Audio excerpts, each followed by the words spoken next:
Did anybody read sections of the book that you really liked and thought we should talk about?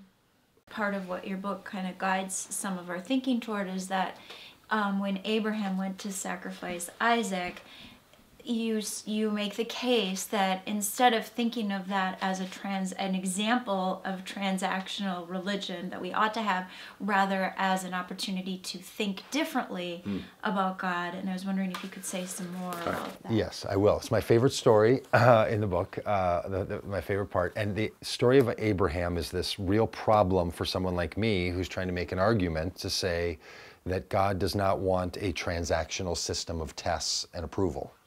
So now you get a story that some people read as promised child, delivered child, kill the child, don't kill the child, I was just faking you out. It was just a big test, right? It's like the ultimate test story. Well, if you actually look at the story the way I did in the book, in Flipped, there's a real flip that happens in this story. There's actually two names used for God, Elohim and Yahweh. Elohim is the name of the gods of Abraham's family and tradition and heritage in his land, the Canaanites. And then the Hebrew God is called Yahweh.